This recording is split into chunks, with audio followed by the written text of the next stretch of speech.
As we think about all the facets of security, the campus network architecture is a key component of having a network that can be secured. So, route in the core, follow the campus network's best practices, at least one IP subnet per building, if not multiple.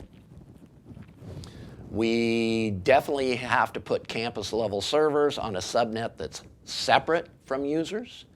And servers with sensitive information, maybe Moodle or maybe a payroll or student record system, those should all be on different from something like Moodle, which the students access, whereas the payroll system, students aren't going to access. So you can put that on a different subnet. Let's talk for a minute about firewalls. A long time ago, end user systems got infected when you turned them on.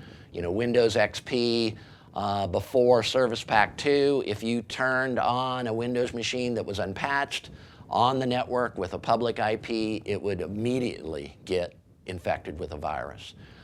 Since Windows XP Service Pack 2, the Windows firewall has been turned on by default. That really has resolved that problem. User machines don't tend to get viruses without a user clicking on bad links. And we've already discussed how firewalls don't really help that problem. And yet people are still designing their networks as if a firewall will help.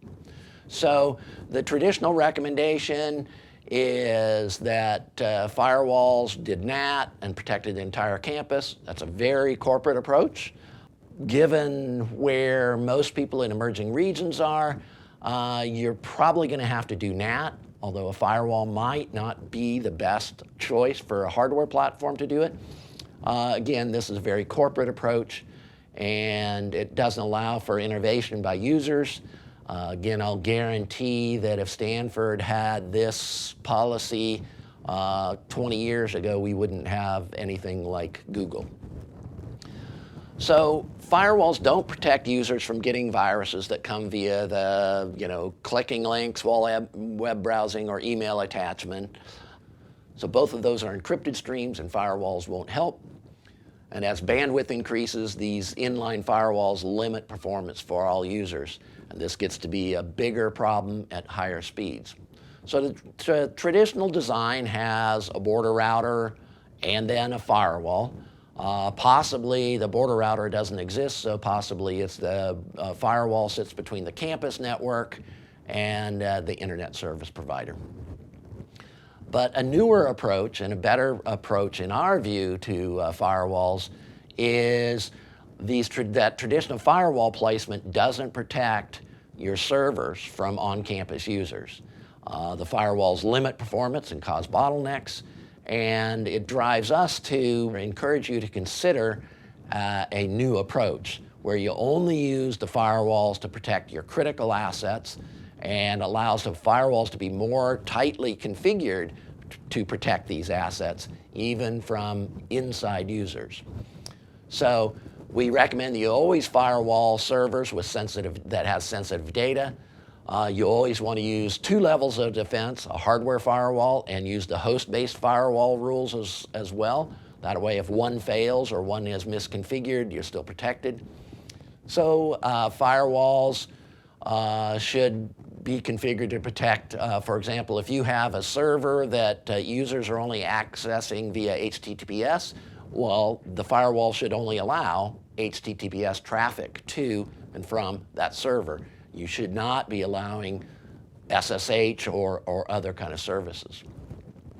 You want to limit the access from the rest of the network so that if a server is compromised, it doesn't have a clear channel to other servers.